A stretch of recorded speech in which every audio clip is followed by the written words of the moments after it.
नमस्कार दोस्तों, आप सभी का एक बार फिर से तोमर स्टडी क्लासेस में बहुत बहुत स्वागत है। दोस्तों, एमपी जीके की जो सीरीज हमने शुरू की थी उसको हम लगातार आगे बढ़ा रहे हैं और इसी सेशन में आज हमारा ये छठा लेक्चर है, यानी ये छठी क्लास है। इसके अंतर्गत हमारा मध्य प्रदेश का भौगोलिक विभाजन वाला चैप्टर चल रहा था और भौगोलिक विभाजन के चैप्टर में भी आज हमारा ये सेकंड पार्ट है, यानी कि जो आपकी एमपी जीके की सीरीज हमने शुरू की है इसको हम लगातार आगे बढ़ा रहे हैं और बहुत ही बेहतरीन, शानदार और जानदार तरीके से पूरे एमपी जीके को यहाँ पर कवर कर रहे हैं। दोस्तों, ये एमपी जीके की जो सीरीज हमने शुरू की है ये एमपी की सभी एग्जाम जैसे एमपीपीएससी, एमपीएसआई, पटवारी, जेल प्रेरी या व्यापम लेवल की जितनी भी एग्जाम एमपी में होती है जहां से एमपी जीके से क्वेश्चन पूछे जाते हैं उन सबके लिए रामबाण सीरीज है। तो अगर आपने पिछली क्लासेस नहीं देखी तो उनको जाकर जरूर देख लेना, उसके बाद में आज की क्लास को अटेंड करना ताकि आपको सारी चीजें स्टार्टिंग से पता चले कि आखिर क्या चल रहा है और पूरा एमपी जीके क्या है। बहुत ही बेहतरीन तरीके से अपन यहाँ पर कवर किया है। ठीक है,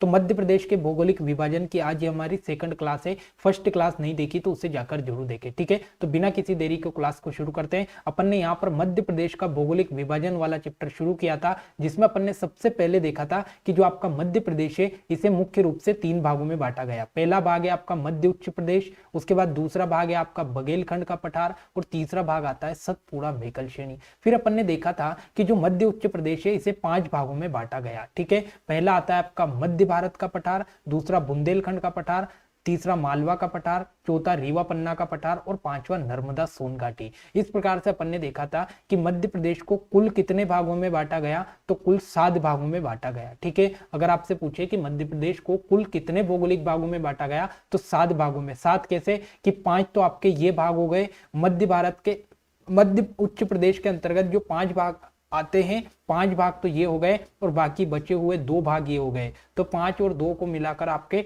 टोटल मध्य प्रदेश को 7 भागों में यहाँ पर बांटा गया। ठीक है, अगर इन 7 भागों की हम बात करें तो इन 7 भागों में से अपन ने मध्य भारत का पठार पढ़ लिया था और बुंदेलखंड का पठार कल की क्लास में कवर कर लिया। आज की क्लास में मालवा का पठार, रीवा पन्ना का पठार, नर्मदा सोन घाटी, बघेलखंड का पठार और सतपुड़ा मेकल श्रेणी, मतलब आज की क्लास में हम जो आपका मध्य प्रदेश का भौगोलिक विभाजन वाला चैप्टर है इसे यहाँ पर समाप्त कर लेंगे। ठीक है, तो सबसे पहले अपन शुरू करते हैं। ये आपका मैप मैंने आपको दिखा दे दिया था, पिछली क्लास नहीं देखी तो उसे जाकर जरूर देख लेना ताकि आपको सारी चीजें स्टार्टिंग से समझ में आए। ठीक है, तो सबसे पहले अपन शुरू करते हैं रीवा पन्ना के पठार को। ठीक है, तो सबसे पहले रीवा पन्ना के पठार की आप लोकेशन देखो कहां पर है। ये आपका यहाँ पर आता है रीवा पन्ना का पठार। ठीक है, ये आपको दिखाई दे रहा है पूरा पिंक कलर में, जितना भी भाग है ये रीवा पन्ना का पठार आपको यहाँ पर दिखाई दे रहा है। ठीक है, इसके निर्माण की बात करें तो इसका निर्माण कडप्पा और विंध्यशैल समूह के अपरदन से हुआ। यहाँ पर याद रखना है कि जो आपका रीवा पन्ना का पठार है इसका निर्माण कैसे हुआ, तो इसका निर्माण कडप्पा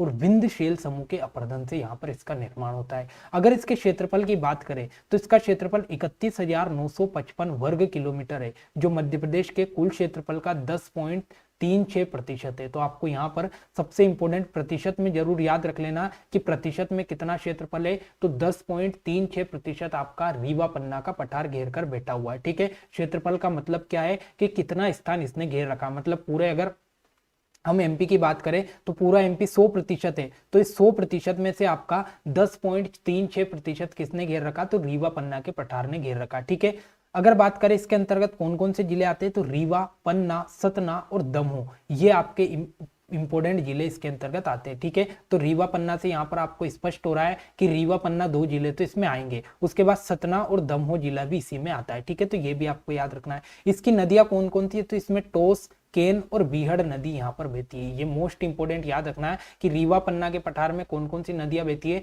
तो टोस, केन और बीहड़ नदी यहाँ पर बहती है। ठीक है, मिट्टी की बात करें तो यहाँ पर सबसे इंपॉर्टेंट लाल पीली मिट्टी या बलुआ पत्थर वाली मिट्टी यहाँ पर पाई जाती है। आपसे क्वेश्चन पूछेगा कि लाल पीली मिट्टी किस पठार में पाई जाती है, तो रीवा पन्ना के पठार में पाई जाती है। और इस लाल पीली मिट्टी में क्या होता है, बलुआ जो पत्थर है इसकी सबसे ज्यादा प्रधानता होती है। ठीक है, तो सिंपल सा एक बार फिर से इस चीज को रिवाइज करता हूँ पूरी स्लाइड को। सबसे पहले निर्माण याद रख लेना कि कडप्पा और विंध्यशैल समूह से हुआ।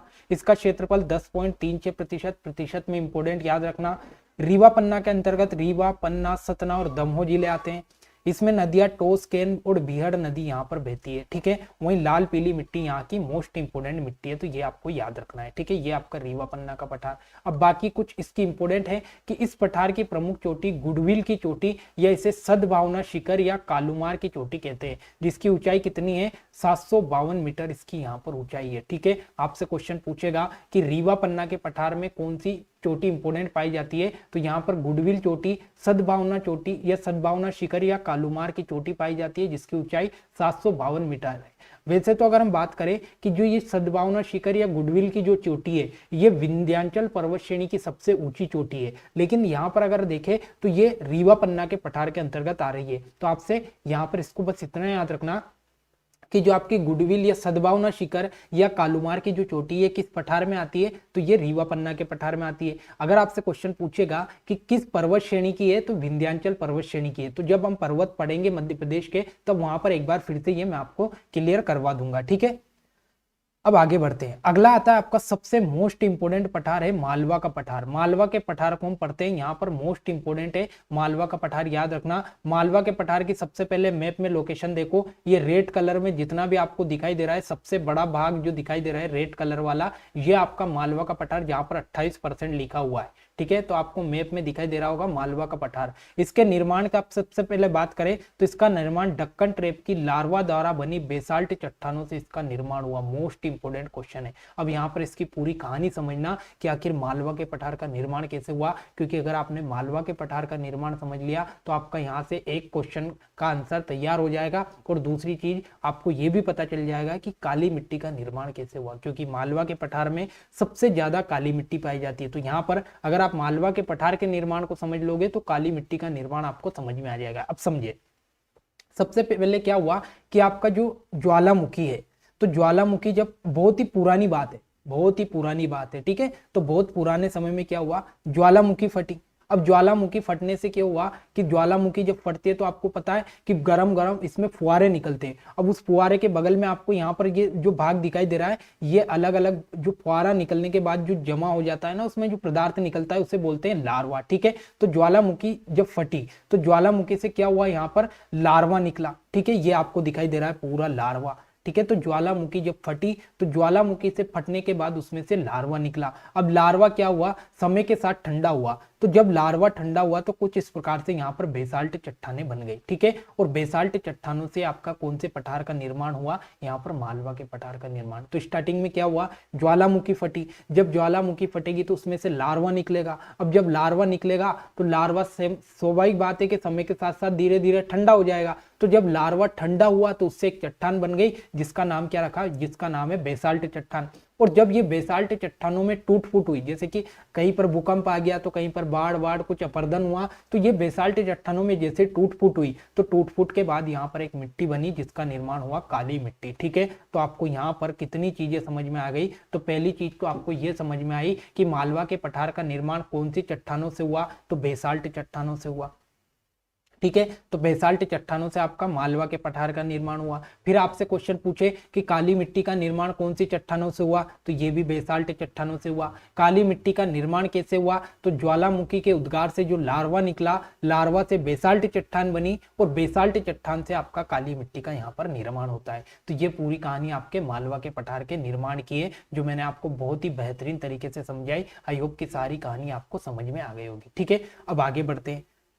ठीक है, ये काली मिट्टी आपकी बन गई। और काली मिट्टी इसीलिए मालवा के पठार में सबसे ज्यादा कौन सी मिट्टी पाई जाती है, काली मिट्टी, तो ये भी आपको पता चल ही गया होगा। ठीक है, अब बात आती है इसके अन्य नाम की, तो इसे गेहूं की डलिया का पठार भी कहा जाता है। ठीक है, ये यहाँ पर एक बार आप लोकेशन देख लो मालवा के पठार की, तो इसे गेहूं की डलिया का पठार भी कहा जाता है। गेहूं की डलिया का पठार इसे क्यों कहा जाता है, क्योंकि जो गेहूं का उत्पादन है ये सबसे ज्यादा आपके कहाँ पर होता है, तो मालवा के पठार में होता है, इसलिए इसे गेहूं की डलिया का पठार भी कहा जाता है। इसका क्षेत्रफल की अगर बात करें तो 88,222 वर्ग किलोमीटर इसका क्षेत्रफल है, जो कि मध्य प्रदेश के कुल क्षेत्रफल का कितना है, 28% है। अब यहाँ पर देख पा रहे होगे पूरे मैप में अगर देखोगे तो सबसे बड़ा जो भाग आपको दिखाई दे रहा है वो कौन सा पठार का दिखाई दे रहा है, मालवा के पठार का दिखाई दे रहा है। कितना प्रतिशत है, 28% है। इसका क्षेत्रफल याद रखना मोस्ट इंपोर्टेंट है, 88,222 वर्ग किलोमीटर, और ये मध्य प्रदेश का सबसे बड़ा भौगोलिक भूभाग है। मोस्ट इंपोर्टेंट क्वेश्चन है, अगर आपसे क्वेश्चन पूछे कि मध्य प्रदेश का सबसे बड़ा भौगोलिक भूभाग कौन सा है, तो वो है आपका मालवा का पठार, टोटल 28% है, और क्षेत्रफल पूछे तो 88,222 वर्ग किलोमीटर। मोस्ट इंपोर्टेंट, याद रखना एग्जाम में यहाँ से क्वेश्चन बनता है, ठीक है।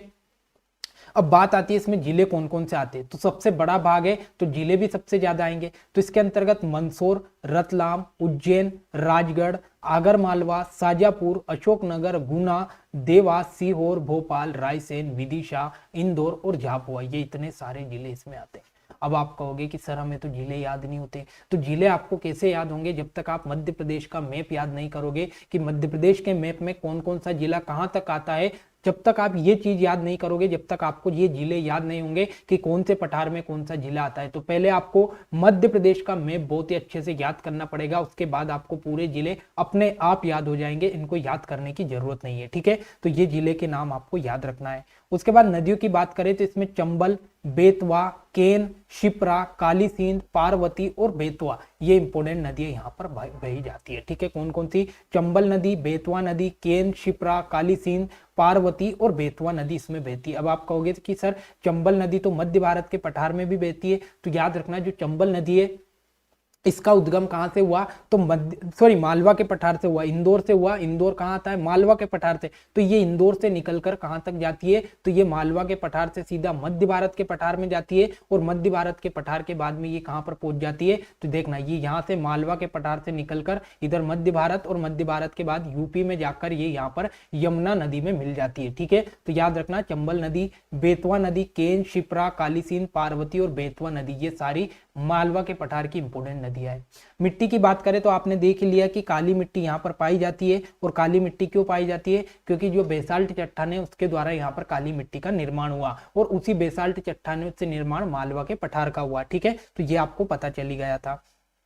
अब बात आती है यहाँ पर जलवायु, तो यहाँ पर जलवायु सम जलवायु पाई जाती है। अब यहाँ पर जलवायु मैं आपको क्यों पढ़ा रहा हूँ, क्योंकि यहाँ पर जब चीन से एक यात्री आया था जिसका नाम था फाइयान, आप सभी ने पढ़ा होगा कि चीन का एक यात्री फाइयान भारत आया था। तो जब फाइयान भारत आया तो इसने जब ये मध्य प्रदेश वाले क्षेत्र में आया, तो मालवा वाले जो क्षेत्र की जलवायु है इसे इसने क्या बोला कि भाई इस क्षेत्र की जलवायु तो विश्व की सर्वश्रेष्ठ जलवायु है, ठीक है। तो आपसे सीधा सीधा एग्जाम में क्वेश्चन पूछता है कि किस क्षेत्र की जलवायु को चीनी यात्री फाइयान ने विश्व की सर्वश्रेष्ठ जलवायु बताया, तो याद रखना जो मालवा की जलवायु है वो विश्व की सर्वश्रेष्ठ जलवायु है, ठीक है। तो ये भी आपको याद रखना है। उसके बाद यहाँ की प्रमुख चोटी देखो, तो यहाँ की सबसे इंपॉर्टेंट चोटी है सिगार, जिसकी ऊंचाई 881 मीटर है। तो अगर आपसे पूछे कि मालवा के पठार की सबसे ऊंची चोटी कौन सी है, तो याद रखना सिगार है, जिसकी ऊंचाई कितनी है? 881 मीटर है। दूसरी यहाँ पर कुछ चोटियां भी है, जैसे सिगार के बाद जाना पाओ, इसकी ऊंचाई 854 मीटर है, और धजारी 810 मीटर है। तो ये यहाँ की प्रमुख चोटियां, पहली सिगार सबसे ऊंची चोटी है जिसकी ऊंचाई 881 मीटर है। उसके बाद आती है जाना पाओ 854 मीटर, और धजारी 810 मीटर। मोस्ट इंपोर्टेंट तीनों चोटियां से एग्जाम में क्वेश्चन बने, तो इनको याद रखना है।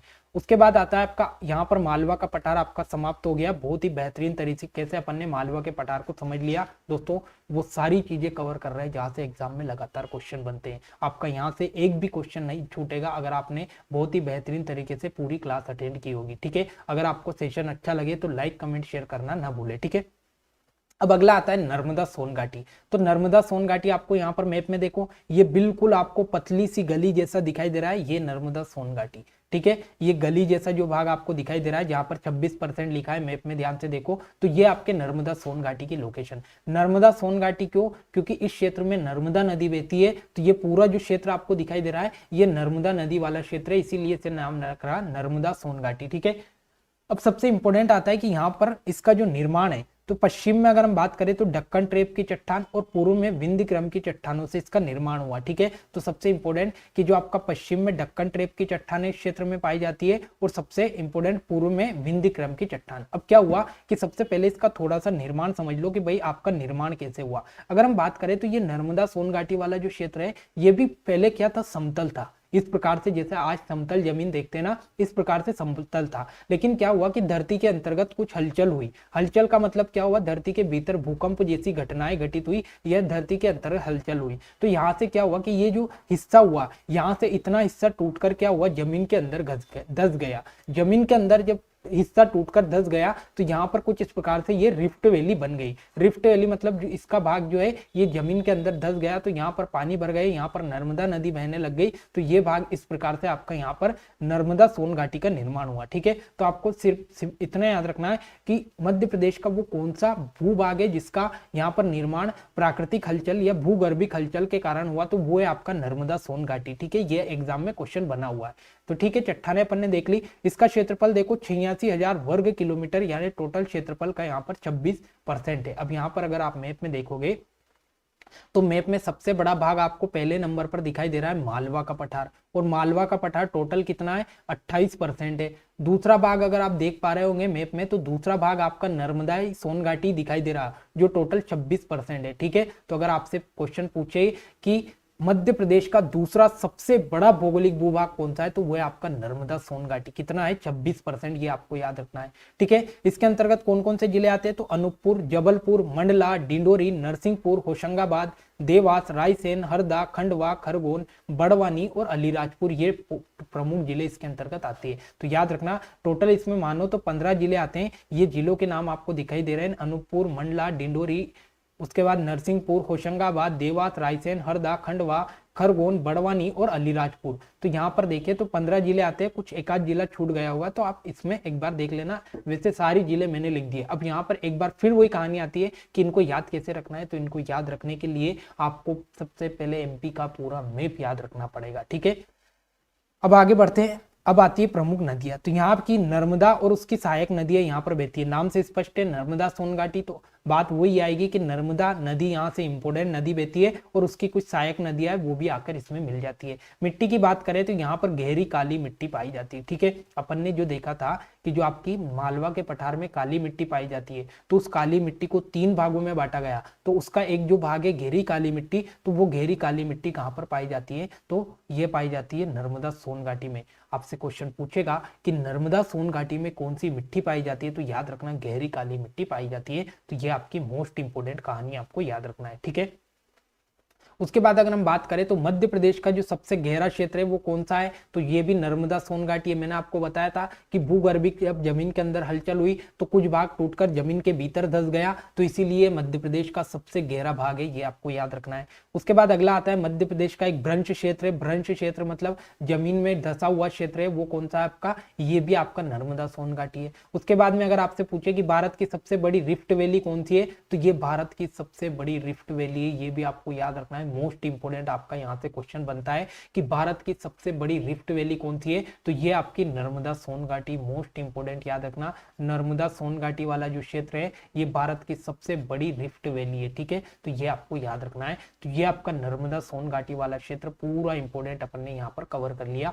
आपको अगर क्लास अच्छी लगी तो इस सेशन को लाइक कमेंट शेयर करना ना भूले। ठीक है, अगला क्षेत्र आता है आपका बघेलखंड का पठार। ठीक है, बघेलखंड के पठार की लोकेशन आप यहाँ पर मैप में देख पा रहे होंगे, बिल्कुल छोटा सा रेड कलर में भाग दिखाई दे रहा है जहां पर टोटल मात्र 7% लिखा हुआ है। ठीक है, तो ये वाला जो आपको क्षेत्र दिखाई दे रहा है ये पूरा मैप में आपको देख पा रहे होंगे, सबसे छोटा भाग दिखाई दे रहा होगा 7% में। ठीक है, इसके अन्य नाम देखो तो सबसे इंपॉर्टेंट इसका अन्य नाम है, इसे पूर्वी पठार के नाम से भी जाना जाता है। और कई एग्जाम में क्वेश्चन पूछा गया कि पूर्वी पठार के नाम से किसे जाना जाता है, तो याद रखना जो बघेलखंड का पठार है इसे पूर्वी पठार के नाम से भी जाना जाता है। ठीक है, इसका निर्माण कैसे हुआ, विंध्य क्रम की जो ग्रेनाइट शेल समूह है इसका निर्माण भी उसी से हुआ। ठीक है, तो इसका निर्माण भी ग्रेनाइट की चट्टानों से हुआ, ये आपको याद रखना है। इसका क्षेत्रफल कितना है 21,577 वर्ग किलोमीटर, जो मध्य प्रदेश का मात्र 7% है। ठीक है, तो सबसे छोटा भौगोलिक भूभाग आपका यहाँ पर लिखाई दे रहा है कि मध्य प्रदेश का सबसे छोटा भूभाग कौन सा है, तो वो है आपका बघेलखंड का पठार। पूरे मैप में ध्यान से देखोगे तो सबसे बड़ा भौगोलिक भूभाग अगर आपसे पूछे तो मालवा का पठार, और सबसे छोटा पूछे तो वो है आपका बघेलखंड का पठार। आपको मैप में सारी चीजें दिखाई दे रही है। ठीक है, इसके अंतर्गत कौन कौन से जिले आते हैं, तो इसके अंतर्गत सीधी, सिंगरौली, शहडोल, उमरिया, अनूपपुर और डिंडोरी, ये यहाँ के प्रमुख जिले इसके अंतर्गत आते हैं। तो ये भी आपको याद रखना है। ठीक है, उसके बाद यहाँ की प्रमुख नदियां पूछे तो सोन नदी यहाँ की सबसे इंपोर्टेंट नदी है, ये आपको याद रखना है। आपसे क्वेश्चन ये भी पूछ सकता है कि बघेलखंड के पठार की जीवन रेखा किसे कहते हैं, बघेलखंड के पठार की जीवन रेखा किसे कहते हैं, तो याद रखना है जो आपकी सोन नदी है इसे यहाँ पर बघेलखंड के पठार की जीवन रेखा कहा जाता है। वहीं मिट्टी की बात करें तो यहाँ पर भी लाल पीली मिट्टी पाई जाती है, लाल पीली मिट्टी। मैंने आपको एक और पठार में लाल पीली मिट्टी बताया था, रीवा पन्ना के पठार में भी लाल पीली मिट्टी पाई जाती है, और बघेलखंड का पठार उसके जस्ट पास में, यहाँ पर भी लाल पीली मिट्टी पाई जाती है। तो ये पूरी बघेलखंड के पठार की कहानी आई होप कि आपको क्लियर हो गई होगी। सबसे इंपॉर्टेंट ये याद रखना है कि मध्य प्रदेश का सबसे छोटा भौगोलिक भूभाग बघेलखंड का पठार है, मात्र 7% इसका क्षेत्रफल है। इसमें सीधी, सिंगरौली, शहडोल, उमरिया, अनूपपुर और डिंडोरी जिले आते हैं।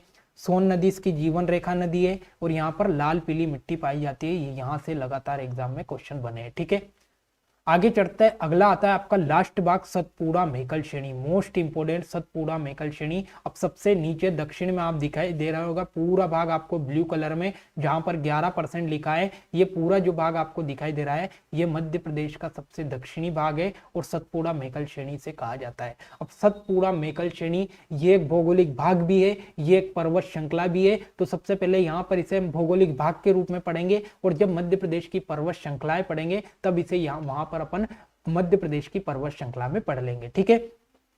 तो सबसे पहले अपन देखें तो यहाँ पर इसका निर्माण दक्कन ट्रेप की धारवाड़ की क्रम चट्टानों से हुआ, ठीक है। अगर इसका भाग देखें तो इसका निर्माण दक्कन ट्रेप की चट्टान और धारवाड़ क्रम दोनों की चट्टानें इसमें पाई जाती है, ठीक है। दक्कन ट्रेप कैसे, क्योंकि अपन ने देखा कि जो मालवा का पठार है, मालवा के पठार में इधर जो क्षेत्र इसका मालवा के पठार के पास में आता है, यहाँ पर तो दक्कन ट्रेप पाई जाती है, और इधर वाला जो क्षेत्र आता है इसमें धारवाड़ क्रम की चट्टानें पाई जाती है। तो ऐसे आप याद रख सकते हो। उसके बाद अगर देखें क्षेत्रफल, तो इसका क्षेत्रफल 34,000 वर्ग किलोमीटर है, जो कि कुल क्षेत्रफल का 11% है। अब यहाँ पर देखो, यहाँ पर सबसे बड़ा हो गया मालवा का पठार, दूसरे नंबर पर नर्मदा सोन घाटी, और तीसरे नंबर पर सतपुड़ा मेकल श्रेणी। तो इसका जो टोटल क्षेत्रफल पूछे तो 11% है। अगर क्षेत्रफल पूछे तो 34,000 वर्ग किलोमीटर इसका क्षेत्रफल आपको याद रखना है। इसमें जिले कौन कौन से आते हैं, तो इसमें बालाघाट, सिवनी, छिंदवाड़ा, बैतूल, हरदा, होशंगाबाद, खंडवा, बुरहानपुर और खरगोन जिले इसमें आते हैं। मतलब जितने भी दक्षिणी जिले हैं वो सारे दक्षिणी जिले आपका सतपुड़ा मेकल श्रेणी के अंतर्गत आते हैं, ठीक है।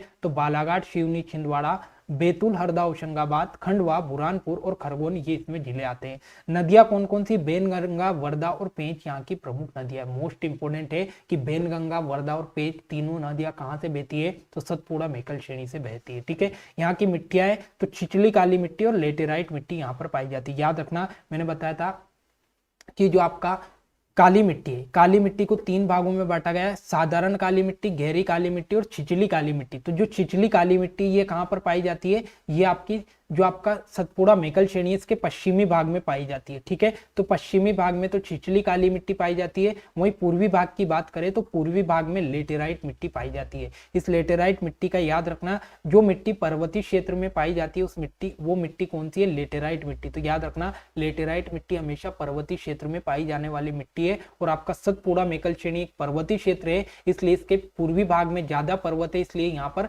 लेटेराइट मिट्टी पाई जाती है। आई होप कि ये पूरी कहानी आपको क्लियर हो गई होगी। सतपुड़ा मेकल श्रेणी का यहाँ पर कुछ इंपोर्टेंट पार्ट अपन ने देख लिया। यहाँ पर नदियां इंपोर्टेंट याद रखना, यहाँ पर मिट्टियां याद रखना, क्योंकि यहाँ से क्वेश्चन बनते हैं, और इसका क्षेत्रफल भी याद रखना, यहाँ से भी क्वेश्चन बनते हैं। और जिले तो आपको सारे पठार के याद ही करने हैं, ठीक है। उसके बाद आगे बढ़ते, अगला आता है कि इस पठार की सबसे ऊंची चोटी है धूपगढ़ की चोटी। मोस्ट इंपोर्टेंट, 4 स्टार लगा लेना, 5 स्टार लगा लेना, कि जो आपका सतपुड़ा मेकल श्रेणी है इसकी सबसे ऊंची चोटी कौन सी है, धूपगढ़ की चोटी, जिसकी ऊंचाई कितनी है, 1350 मीटर है, और ये चोटी मध्य प्रदेश की भी सबसे ऊंची चोटी है। सबसे इंपोर्टेंट पॉइंट कि सतपुड़ा मेकल श्रेणी की सबसे ऊंची चोटी कौन सी है, धूपगढ़ की चोटी। मध्य प्रदेश की सबसे ऊंची चोटी कौन सी है, तो ये भी धूपगढ़ की चोटी है, और इसकी ऊंचाई कितनी है, 1350 मीटर इसकी ऊंचाई है। ये आपको याद रखना है, 1350 मीटर। अगर आपसे पूछे कि मध्य प्रदेश की सबसे ऊंची चोटी धूपगढ़ की चोटी किस पठार में पाई जाती है, तो सतपुड़ा मेकल श्रेणी में पाई जाती है। ये मध्य प्रदेश की सबसे ऊंची चोटी है और इसकी ऊंचाई 1350 मीटर है। ये आपको याद रखना है, धूपगढ़ की चोटी मोस्ट इंपोर्टेंट आपको याद रखना है, ठीक है। यहां से एग्जाम में लगातार क्वेश्चन बनते हैं। तो दोस्तों ये आज की मोस्ट इंपोर्टेंट क्लास थी, जिसमें अपन ने यहाँ पर मध्य प्रदेश के पूरे भौगोलिक विभाजन को